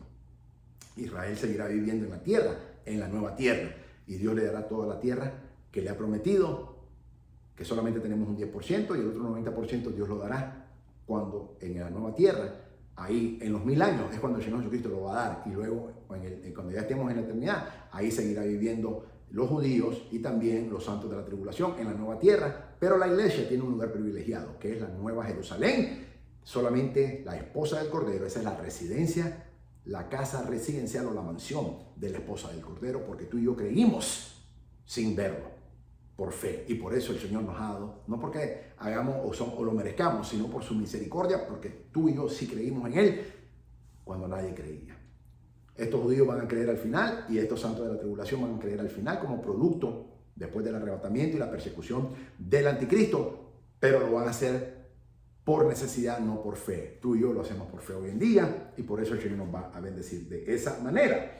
La palabra griega traducida al principio es arge, la cual denota un orden de tiempo, lugar o rango. Fin viene de la palabra griega telos, que significa el resultado final o el propósito, el límite superior. De esta manera, el Señor Jesucristo es el primero en el orden del tiempo, lugar y rango, según Colosenses capítulo 1, versículo 18. Y representa el resultado final y óptimo que es el propósito del hombre para ser uno con Dios. Juan capítulo 17, versículo 20 al 23. Colosenses 1, 18 dice, y Él es la cabeza del cuerpo, que es la iglesia. Él es el principio, el primogénito de entre los muertos, para que todo tenga la preeminencia, para que en todo tenga Él la preeminencia. Juan 17:20 dice, mas no ruego solamente por esto, sino también por los que han de creer en mí, por la palabra de ellos. Versículo 21, para que todos sean uno como tú, oh Padre, en mí, yo en ti, que también ellos sean uno en nosotros, para que el mundo crea que tú me enviaste. Juan 17:22 dice, la gloria que me diste yo les he dado para que sean uno, así como nosotros somos uno. Yo en ellos y tú en mí, para que sean perfectos en unidad, para que el mundo conozca que tú me enviaste y que tú los has amado a ellos también, como me has amado a mí. La palabra traducida primero es protos y significa lo óptimo, lo mejor. De aquí se deriva la palabra prototipo.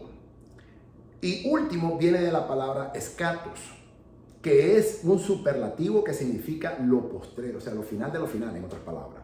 Lo más lejos, lo final. El término escatología es el estudio de los tiempos finales. Eso es lo que yo soy, un escatólogo, un especialista en los estudios de los tiempos finales. Es lo que significa ser un escatólogo. El estudio de los tiempos finales se origina de esta palabra. Él es el prototipo ante cual todo lo demás será comparado, según Romanos capítulo 8, versículo 29. Lo postrero o ejemplo final de la raza humana, Hebreos capítulo 1, versículo 3. El único jamás nacido. Romanos 8, 29, porque a los que antes conoció también los predestinó para que fuesen hechos conforme a la imagen de su Hijo, para que Él sea el primogénito entre muchos hermanos. Hebreos 1:3, el cual siendo el resplandor de su gloria y la imagen misma de su sustancia, y quien sustenta todas las cosas con la palabra de su poder, habiendo efectuado la purificación de nuestros pecados por medio de sí mismo, se sentó a la diestra de la majestad en las alturas. Y así Él estaba ahí antes del principio y estará ahí después del fin. Él representa el propósito final del hombre y es nuestro ejemplo perfecto, nuestro Señor Jesucristo. Apocalipsis 22:14. Bienaventurados los que lavan sus ropas para tener derecho al árbol de la vida y para entrar por las puertas en la ciudad. 22:15. Mas los perros estarán fuera y los hechiceros, los fornicarios, los homicidas, los idólatras y todo aquel que ama y hace mentira. Yo, Jesús, he enviado mi ángel para darnos testimonio de estas cosas en las iglesias. Yo soy la raíz y el linaje de David, la estrella resplandeciente de la mañana. Aquí el Señor nos da otra advertencia. Apocalipsis 22:15. Mas los perros estarán fuera. Es interesante que en los tiempos de nuestro Señor Jesucristo, en el judaísmo, miramos a los gentiles como perros. Por eso es que aquella mujer, ¿te acuerdas de aquella mujer cananea que vino del Señor y le pidió que le sacara, que sanara a su hija y le sacara un espíritu? Y el Señor le dijo, no es bueno dar el pan de los hijos y echarlo a los perros. Y el Señor, y la mujer no se ofendió. Hoy en día todo el mundo se hubiera ofendido. La mujer cananea dijo, sí Señor, pero aún los perrillos se alegran de comer las migajas que caen de la mesa de sus amos. Y el Señor dice, grande es tu fe, mujer. Y era una cananea. Esa era una gentil, no era judía. Entonces, por eso es que los judíos en tiempos bíblicos y aún hoy en día especialmente los judíos ortodoxos, vemos a los gentiles como perros. O sea, el perro es un animal inmundo. Y es una realidad, así lo vemos. Por eso es que si tú trabajas con un judío ortodoxo, tú tocas una comida, la va a botar. Yo sé que hay gente que trabaja en casa de judíos, pero no son ortodoxos. Son reformistas tal vez. O tal vez conservadores, pero especialmente la mayoría son reformistas hoy en día. Pero en los judíos ortodoxos, solamente judíos pueden entrar, porque en primer lugar, en la casa de un judío se pone la meshusha. La meshusha es un lugar, pero que solamente los judíos pueden estar, no pueden entrar gentiles, porque lo contamina, es lo que se cree.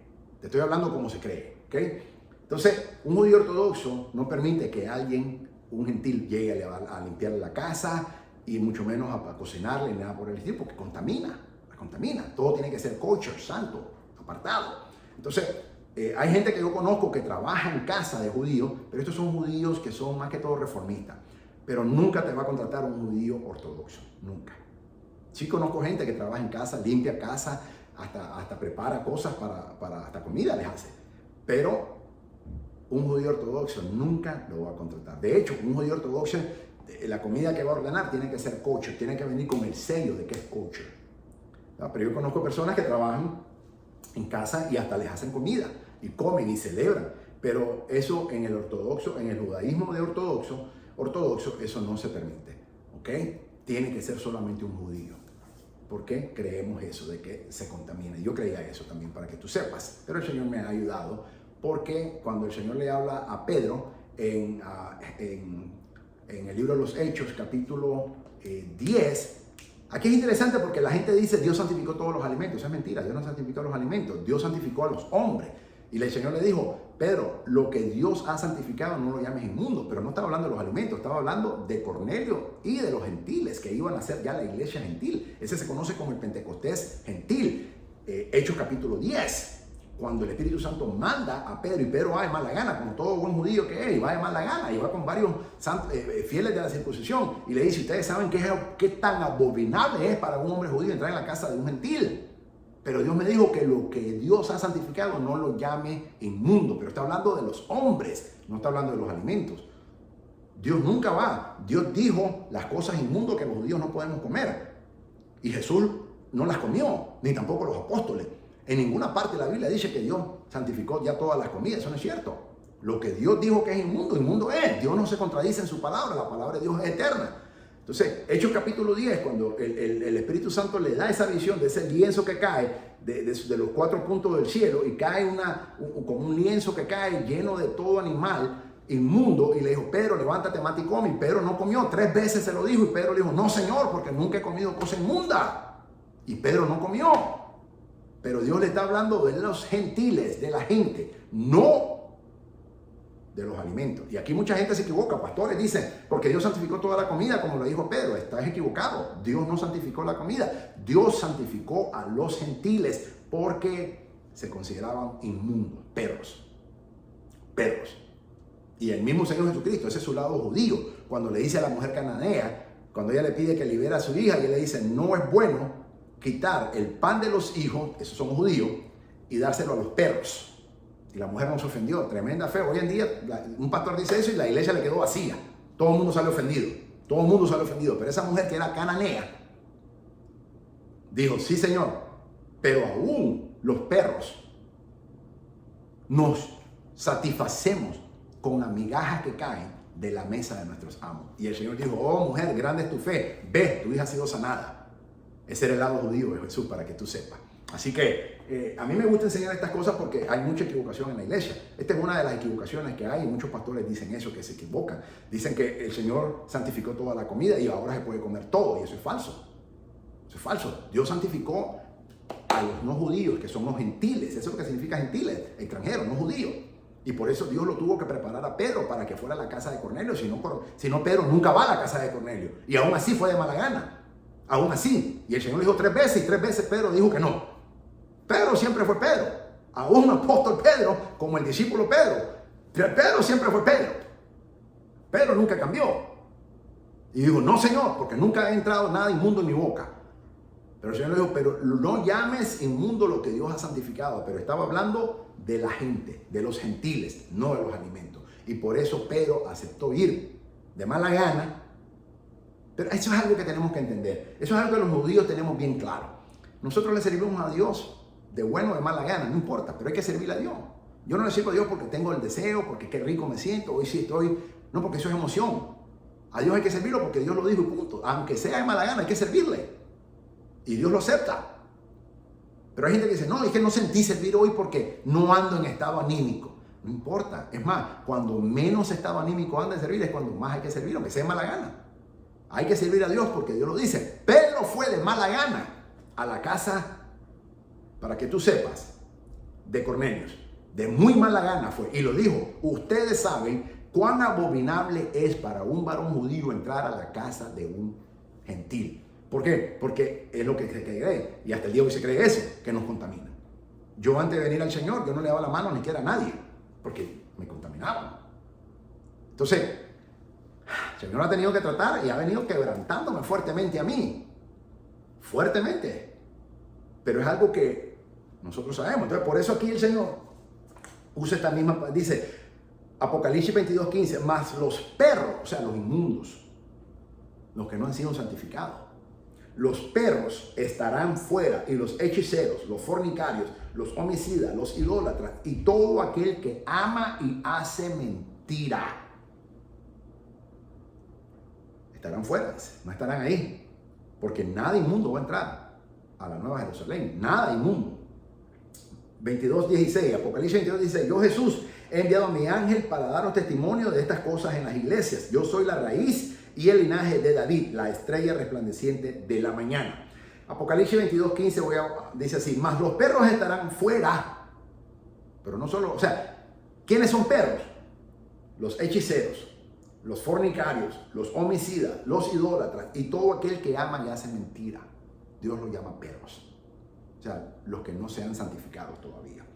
Nótese que los últimos dos capítulos de la Biblia se enfocan en el tema de la mentira. Es interesante que el capítulo 21 y capítulo 22, que hacen mucho sumo énfasis en la mentira. Se menciona 3 veces a los que viven en la falsedad. 1. Todos los mentirosos tendrán su parte en el lago que arde con fuego y azufre. Apocalipsis 21:8. Eso lo vimos en la enseñanza anterior. 2. Los que hacen abominación y mentira no entrarán en la ciudad eterna de Dios. Apocalipsis 21:27. Y 3. Los que aman y practican la falsedad quedarán fuera del reino eterno de Dios. Apocalipsis 22:15. 3 veces hace el Señor mención, énfasis en los últimos 2 capítulos del libro de Apocalipsis de toda la Biblia. Apocalipsis capítulo 21 y Apocalipsis capítulo 22. La mentira es el último pecado condenado en la Biblia, tal vez porque fue la mentira la que ocasionó la caída de la humanidad, según Génesis capítulo 3, versículo 1 al 5 y Juan capítulo 8, versículo 44. Estas solemnes palabras deben de servir de advertencia a todos los creyentes que piensen que Dios tolera la mentira y el engaño. Dios no la tolera, no la tolera. Por eso hay que arrepentirse y decir la verdad. Ya que le dice así. En Apocalipsis 22:14 se encuentra la última de las 7 bendiciones de Apocalipsis. Las otras 7 las encontramos. Anota. En el libro de Apocalipsis, Dios nos da 7 bendiciones. ¿Ok? Aquí en el capítulo 22 vimos la 7ª. Pero te voy a dar el listado de las 7 donde están. La primera, Apocalipsis capítulo 1, versículo 3. Esa es la primera bendición. Anótala. Primera bendición del libro de Apocalipsis que Dios te da a ti y a mí por leer el libro. Apocalipsis capítulo, por leerlo, estudiarlo, retenerlo y ponerlo en práctica. Apocalipsis capítulo 1, versículo 3. La segunda, Apocalipsis capítulo 14, versículo 13. La tercera, Apocalipsis capítulo 16, versículo 15. La cuarta, Apocalipsis capítulo 19, versículo 9. La quinta, Apocalipsis versículo 20, Apocalipsis capítulo 20, versículo 6. Y la siguiente secta en este caso sería Apocalipsis 22, 7. Y la séptima es Apocalipsis capítulo 22, versículo 14. Voy a repetirlo para que la note. La primera bendición que Dios nos da en el libro de Apocalipsis es Apocalipsis capítulo 1, versículo 3. La segunda, Apocalipsis capítulo 14, versículo 13. La tercera, Apocalipsis capítulo 16, versículo 15. La cuarta, Apocalipsis capítulo 19, versículo 9. La quinta, Apocalipsis capítulo 20, versículo 6. La sexta, Apocalipsis capítulo 22, versículo 7. Y la séptima bendición, Apocalipsis capítulo 22, versículo 14. Estas son las 7 bendiciones que Dios nos da a nosotros por estudiar, leer, estudiar, guardar las palabras y poner en práctica las palabras de las profecías del libro de Apocalipsis. Son 7 bendiciones, aquí te las di exactamente en el orden que Dios las dio. Una última vez se nos recuerda que mientras que nosotros estamos hablando como la iglesia, no son judíos, hablo de los hermanos que son gentiles, yo soy judío, gloria a Dios, tú no eres, gloria a Dios, pero el Dios que adoramos sí lo es. Jesucristo es judío. Y tenemos que pensar de que Jesucristo nunca fue gentil. Él fue y es judío, para que tú sepas. Nació judío, fue judío, es judío y es siempre judío. Entonces, por eso Él es judío. Por eso Él es la frase, la raíz y el linaje de David. Es uno de los nombres mesiánicos que el Señor tiene. Apocalipsis 22:16. Nos recuerda la profecía mesiánica de Isaías, capítulo 11, versículo 1 al 3, que dice así: saldrá una vara del tronco de Isaí y un vástago retoñará de sus raíces. Isaías 11:2. Y reposará sobre él el espíritu de Jehová, espíritu de sabiduría y de inteligencia, espíritu de consejo, espíritu de poder, espíritu de conocimiento y espíritu del temor de Jehová. Isaías 11:3. Y le hará entender diligentemente el temor de Jehová. No juzgará según su vista de sus ojos, ni arguirá por lo que oigan sus oídos. Algunas versiones modernas de la Biblia han traducido incorrectamente el hebreo de Isaías 14:12, otorgándole a Satanás el título el lucero de la mañana. Algunas traducciones dicen eso, ese es otro error de traducción. Cuando se tradujo por primera vez la Biblia al idioma latín, la palabra hebrea Helilel se convirtió en Lucifer o el portador de luz. Eso es lo que significa su nombre, el portador de luz. No es que él era la luz, él portaba la luz de Dios. Y así es como se originó ese nombre. Helilel literalmente significa el que veía, pero su intención es la jactancia o el orgullo, llamando la atención hacia sí mismo o como sintiéndose el centro de toda atención. Ese fue el pecado de Satanás. Isaías 14:12. ¿Cómo caíste del cielo, oh lucero, hijo de la mañana? Cortado fuiste por tierra, tú que debilitabas a las naciones. La frase completa en Isaías 14:12 es Helilel ben Shachar, que significa el que brilla o el hijo de la mañana. Nuestro Señor Jesucristo es la única y sola estrella resplandeciente de la mañana. Más nadie. Ese es nuestro Señor Jesucristo. Apocalipsis 22:17. Y el espíritu y la esposa dicen ven. Y el que oye diga ven. Y el que tiene sed venga. Y el que quiera tome de las aguas de la vida gratuitamente. La última mención del Espíritu Santo en la Biblia lo muestra inspirando a la esposa, nosotros, la iglesia, para que invitemos a todos a quien quiera la salvación a ir a Cristo. La iglesia tiene ahora el poder del Espíritu Santo para llevar a cabo la evangelización del mundo, según Hechos capítulo 1, versículos 5 al 8 y Hechos capítulo 2, versículo 4. Es la iglesia quien tiene el ministerio de la reconciliación, es decir, el encargado de reconciliar al hombre con Dios, según 2 Corintios capítulo 5, versículo 18. Y todo esto proviene de Dios, quien nos reconcilió consigo mismo por Cristo y nos dio el ministerio de la reconciliación. 2 Corintios 5:19, que Dios estaba en Cristo reconciliando consigo mismo al mundo, no tomándoles en cuenta a los hombres sus pecados, y nos encargó a nosotros, dice el apóstol Pablo, la palabra o el ministerio de la reconciliación. Ya que le dice, opina, este es el recordatorio final del Señor de que el precio de nuestra salvación ya ha sido pagada y está disponible de manera incondicional a cualquier persona que lo pida, lo ame y lo reciba. Porque todo aquel que pide, recibe, y el que busca, halla, y el que llama, se le abrirá, nos enseña el Señor en Mateo capítulo 7, versículo 8. ¿Cuántas veces tendrás que decir él que él no creó a nadie sin esperanza? Todos tenemos esperanza en Cristo. Apocalipsis 22:18. Yo testifico a todo aquel que oye las palabras de la profecía de este libro. Si alguno añadiera a estas cosas, Dios traerá sobre él las plagas que están escritas en este libro. 22:19. Y si alguno quitare de las palabras del libro de esta profecía, Dios quitará su parte del libro de la vida y de la santa ciudad y de las cosas que están escritas en este libro. Apocalipsis 22:18. Yo testifico a todo aquel que oye las palabras de esta profecía de este libro. Jesucristo testificará, dará testimonio a favor de todo aquel que oiga. No solo escuche, sino fundamentalmente obedezca a las palabras del libro de Apocalipsis. No hay solamente que leerlo, no hay solamente que escucharlo, hay que obedecerlo y retener las enseñanzas que nos enseña el libro de Apocalipsis. En concordancia con Deuteronomio capítulo 4, versículo 2, no añadiréis a la palabra que yo os mando, os disminuiréis de ella para que guardéis los mandamientos de Jehová vuestro Dios que yo os ordeno. Juan finaliza esta revelación de Jesucristo advirtiendo acerca de creer solo ciertas partes de la revelación de Dios, rechazar otras que no sean del agrado del lector o de enseñar conceptos humanos como si forman parte de la palabra de Dios. Ya que Kelly opina, al pesar de esta clara advertencia, ha habido muchos intentos de alegorizar. Por eso el libro del Apocalipsis nunca se puede estudiar de una manera alegórica o simbólica, sino literal.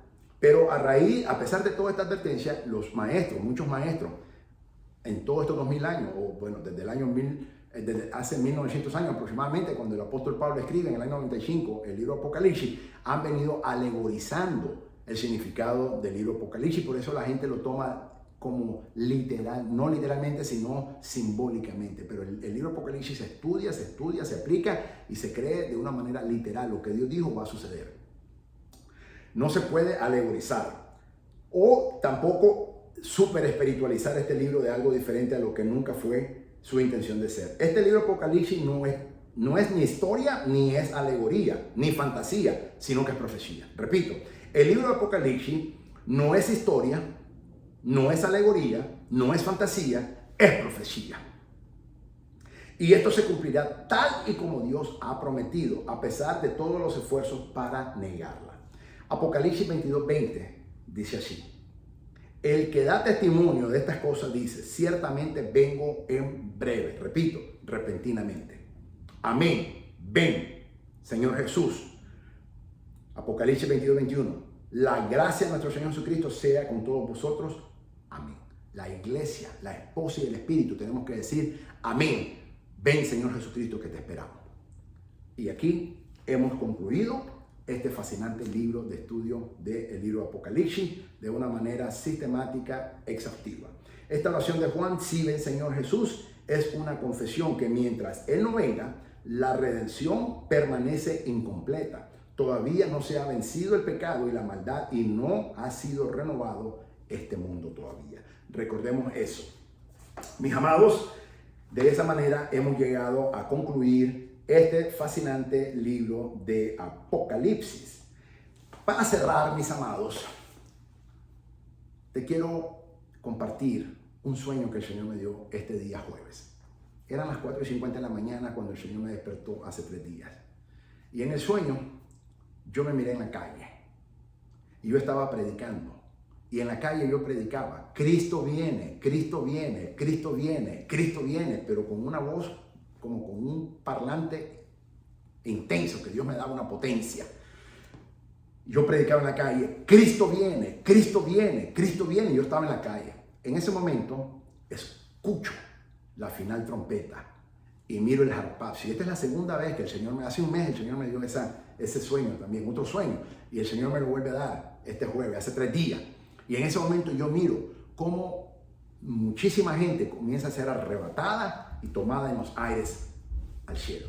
Y yo estaba en el piso todavía, yo estaba aquí en la tierra, y yo miraba cómo el Señor comenzó a arrebatar, y yo miraba los cielos, cómo iban subiendo millones y millones de personas, cristianos, fieles al Señor, de la iglesia de Filadelfia, lógicamente, que estaban siendo arrebatados en ese momento. Y mientras tanto yo seguía y decía, Cristo viene, Cristo viene, Cristo viene. Y en ese momento, cerca de mí, más o menos como a unos 5 metros de mi distancia, estaba una persona muy amada mía, una persona que yo amo mucho, una persona que yo aprecio mucho, una persona muy especial para mí. Y en ese momento yo la miré a ella, y yo miré que en ese momento ella, ¡pum!, también fue arrebatada. Y yo gloria a Jesús. Y en ese momento yo le oré al Señor y le dije, Señor, tenga misericordia, lléveme a mí también. Pero mientras yo estaba predicando, yo estaba en la calle predicando, Cristo viene, Cristo viene, Cristo viene, todo esto estaba sucediendo. Y cuando esta persona muy amada mía y muy apreciada por parte mía, esta persona fue arrebatada, yo miré que ella subió con millones y millones y millones de personas en todo el cielo. Y en ese momento que yo me sentí indigno y le pedí al Señor, ten misericordia de mí, Señor, y también llévame. Y en ese momento miro que el Señor tuvo misericordia de mí, bendito sea su santo nombre, y me arrebató. Y el paso me levanta a mí, y cuando yo voy en el cielo, yo me lleno de gozo, y yo digo, cambio mi prédica, y ya no digo, Cristo viene. En ese momento dije, Cristo vino. Y eso quiero cerrar hoy este estudio. Cristo viene, y nadie lo detiene. Repentinamente, Él va a venir. Estemos preparados. Estemos preparados porque en Hebreo nos enseña, 10:37 dice, un poquito más y el que ha de venir vendrá y no tardará. Estemos preparados. Y eso fue la última palabra que yo prediqué. Primero dije, Cristo viene, y miré todo el arrebatamiento, miré el japapso, miré millones de personas siendo arrebatadas en el cielo. Miré a esta persona muy amada mía, muy apreciada por parte de mí, una persona que aprecio muchísimo. Ella también fue arrebatada, estaba cerca de mí. Y por último, el Señor se compadeció de mí, tuvo misericordia de mí y me levantó, pero me dejó que yo terminara de predicar, porque yo estaba predicando en la calle. Y en ese momento, cuando yo ya iba en el aire, yo me sonreí, yo le di la gloria a Dios, pero cambié el mensaje. Ya la prédica mía cambió, ya no decía Cristo viene. En ese momento dije, Cristo vino. Que no te quedes sin Cristo. Y así quiero cerrar este estudio. Tengo mucho que decir del libro Apocalipsis, tiempo me faltó, le doy la gloria a Dios por estos 5 meses, todo el mes de mayo, todo el mes de junio, todo el mes de julio, todo el mes de agosto y todo el mes de septiembre. Le doy la gloria a Dios por haberme permitido estas 20 enseñanzas que el Señor me permitió en su infinita misericordia educar y edificar a su amada iglesia, su cuerpo. Tú eres cuerpo, tú eres parte de la iglesia de Cristo, el cuerpo de Cristo. El Señor me permite ese privilegio de educarte y edificarte para la gloria de su santo y bendito nombre. Le doy la gloria toda a nuestro Señor Jesucristo. Le pido a Dios que me perdone lo que no pude hacer. Hubieron cosas que no pude hacer, tiempo me faltó. Quise haberte transmitido más conocimiento, pero te transmití todo lo que Dios me permitió. Pero hay mucho más que te podía haber enseñado, pero será en otra ocasión que el Señor me va a dar ese privilegio, si es su santa infinita misericordia. Y le pido a Dios que me encuentre digno de seguir sirviéndole al Señor, a pesar de mis defectos y a pesar de como hombre que soy. Pero le pido a Dios que tenga misericordia y que encuentre gracia yo sobre los ojos, delante de los ojos de mi amado y bendito Señor Jesucristo. Te pido tus oraciones, mis amados, y te animo a que estés listo, porque Cristo viene, pero no quieres oír, Cristo vino, porque ya te quedaste. Mejor preparémonos y estemos listos para que nos vayamos en ese momento maravilloso de nuestro Señor Jesucristo. El libro Apocalipsis es el mejor libro en la Biblia. Es el mejor, porque nos muestra quién es Jesucristo hoy en día. Los evangelios nos mostraron hace 2000 años cómo fue Él en su tiempo terrenal. El libro de Apocalipsis nos enseña cómo Él es, cómo era antes de venir a la tierra y cómo es y será por la eternidad. Por eso el libro Apocalipsis es mi libro predilecto, fascinante. ¿Quién es Jesucristo? ¿Quién es el amado de mi alma? Te voy a mencionar algunos de los títulos que Él tiene. El intercesor, Primera de Juan capítulo 2, versículo 1. El todopoderoso, Apocalipsis capítulo 1, versículo 8, Mateo 28, 18. El alfa y el omega, Apocalipsis capítulo 1, versículo 8, Apocalipsis capítulo 22, versículo 13. El amén, Apocalipsis capítulo 3, versículo 14. El apóstol de la fe que profesamos, Hebreos capítulo 3, versículo 1. El sacrificio por el perdón de nuestros pecados, Primera de Juan capítulo 2, versículo 2. El autor de la vida, Hechos capítulo 3, versículo 15. El iniciador y perfeccionador de nuestra fe, Hebreos capítulo 12, versículo 2. El autor de la salvación, Hebreos capítulo 2, versículo 10. El principio y el fin, Apocalipsis 22, 13. El único y bendito soberano, 1 Timoteo capítulo 6, versículo 15. El pan de Dios, Juan capítulo 6, versículo 33. El pan de vida, Juan capítulo 6, versículo 35. Juan capítulo 6, versículo 48. La piedra angular, Hechos capítulo 4, versículo 11. Primera de Pedro capítulo 2, versículo 7. Efesios capítulo 2, versículo 20.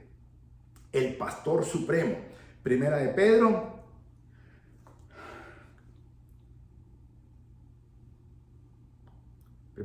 capítulo 5, versículo 4. el Cristo. Primera de Juan, capítulo 2, versículo 22. El Creador. Juan, capítulo 1, versículo 3. El Libertador. Romanos, capítulo 11, 26. La vida eterna. Primera de Juan, capítulo 1, versículo 2. Primera de Juan, capítulo 5, versículo 20. El Padre eterno. Isaías, capítulo 9, versículo 6. La puerta. Juan, capítulo 10, versículo 9. Fiel y verdadero. Apocalipsis, capítulo 19, versículo 11. El testigo fiel. Apocalipsis, capítulo 1, versículo 5. El testigo fiel y veraz. Apocalipsis, capítulo 3, versículo 14. El primero y el último.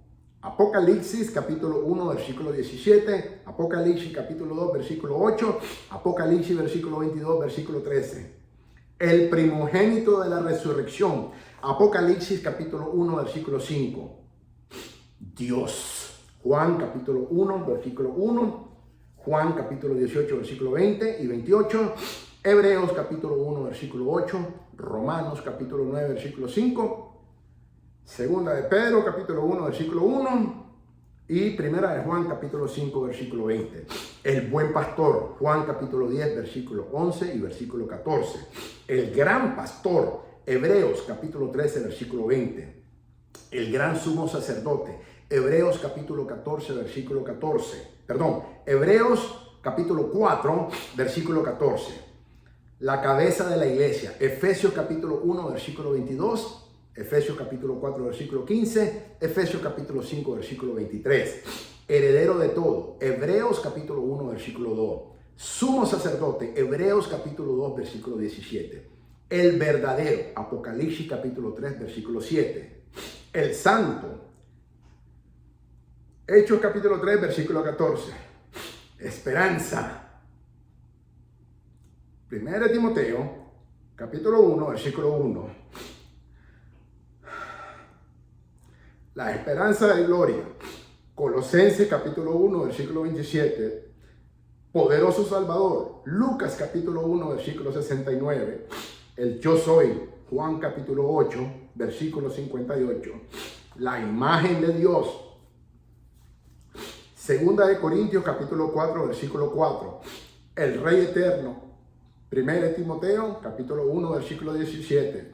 El Rey de Israel. Juan capítulo 1, versículo 49. El Rey de los judíos. Mateo capítulo 27, versículo 11. Rey de reyes. Primera de Timoteo capítulo 6, versículo 15. Apocalipsis capítulo 19, versículo 16. Rey de los siglos. Apocalipsis 15, versículo 3. El Cordero, Apocalipsis capítulo 13, versículo 8. El Cordero de Dios, Juan capítulo 1, versículo 29. Cordero sin mancha y sin defecto, Primera de Pedro capítulo 1, versículo 19. El último Adán, Primera de Corintios capítulo 15, versículo 45. La vida, Juan capítulo 14, versículo 6. Colosenses capítulo 3, versículo 4. La luz del mundo, Juan capítulo 8, versículo 12. El león de la tribu de Judá. Apocalipsis capítulo 5, versículo 5. El que vive. Apocalipsis capítulo 1, versículo 18. La piedra viva. Primera de Pedro capítulo 2, versículo 4. El Señor. Segunda de Pedro capítulo 2, versículo 20. El Señor de todos. Hechos capítulo 10, versículo 36. El Señor de la gloria. Primera de Corintios capítulo 2, versículo 8. Señor de señores, Apocalipsis capítulo 19, versículo 16. El Señor es nuestra salvación. Jeremías capítulo 23, versículo 6. El hombre celestial, Primera de Corintios, capítulos 15, versículo 48. Mediador de un nuevo pacto. Hebreos capítulo 9, versículo 15. Dios fuerte. Isaías capítulo 9, versículo 6. La brillante estrella de la mañana. Apocalipsis capítulo 22, versículo 16. La raíz y la descendencia de David. Apocalipsis capítulo 22, versículo 16. El Hijo unigénito de Dios. Juan capítulo 1, versículo 18. Primera de Juan capítulo 4, versículo 9. Nuestro gran Dios y Salvador. Tito capítulo 2, versículo 13. nuestra santificación, 1 Corintios capítulo 1, versículo 30, nuestro esposo, 2 Corintios capítulo 11, versículo 2, nuestro protector, 2 Tesalonicenses capítulo 3, versículo 3, nuestra redención, 1 Corintios capítulo 1, versículo 30. Nuestra justificación, 1 Corintios capítulo 1, versículo 30. Nuestro Cordero Pascual, 1 Corintios capítulo 5, versículo 7. El poder de Dios, 1 Corintios capítulo 1, versículo 24. Piedra principal escogida y preciosa, 1 de Pedro capítulo 2, versículo 6. Príncipe de paz, Isaías capítulo 9, versículo 6. Profeta, Hechos capítulo 3, versículo 22. La resurrección y la vida, Juan capítulo 11, versículo 25. Vástago justo, Jeremías 23, 5. El justo. Hechos capítulo 7, versículo 52. Primera de Juan capítulo 2, versículo 1. La roca, 1 Corintios capítulo 10, versículo 4. La raíz de David, Apocalipsis capítulo 5, versículo 5 y Apocalipsis capítulo 22, versículo 16. El soberano de la creación de Dios, Apocalipsis capítulo 3, versículo 14. El soberano de los reyes de la tierra, Apocalipsis capítulo 1, versículo 5. Salvador, Efesios capítulo 5, versículo 23, Tito 1, 4, Tito 3, 6 y segunda de Pedro 2, 20. Hijo de David, Lucas capítulo 18, versículo 39. Hijo de Dios, Juan capítulo 1, versículo 49. Hebreos capítulo 4, versículo 14. El Hijo del Hombre, Mateo capítulo 8, versículo 20. Hijo del Altísimo, Lucas capítulo 1, versículo 32. Autor de salvación eterna para todos los que le obedecen, Hebreos capítulo 5, versículo 9. El único mediador, 1 Timoteo capítulo 2, versículo 5. La piedra que desecharon los constructores, Hebreos capítulo 4, versículo 11. El verdadero pan, Juan capítulo 6, versículo 32. Luz verdadera, Juan capítulo 1, versículo 9. La vid verdadera, Juan capítulo 15, versículo 1. La verdad, Juan capítulo 1, versículo 14 y Juan capítulo 14, versículo 6. El camino, Juan capítulo 14, versículo 6. La sabiduría de Dios, 1 Corintios capítulo 1, versículo 24. Consejero admirable, Isaías capítulo 9, versículo 6. El verbo o el logos, la palabra de Dios, Juan capítulo 1, versículo 1. El verbo de Dios o el logos de Dios o la palabra de Dios, Apocalipsis capítulo 19, versículo 13. Ese es Jesús, el amado de mi alma y a quien yo le sirvo. Que el Señor te bendiga. Gracias por permitirme enseñarte. Que el Señor te guarde. Que el Señor resplandezca tu rostro sobre tu vida y sobre la mía. Y seámosle fieles a Jesucristo, nuestro Señor, que un poquito más, y el que va a venir, vendrá.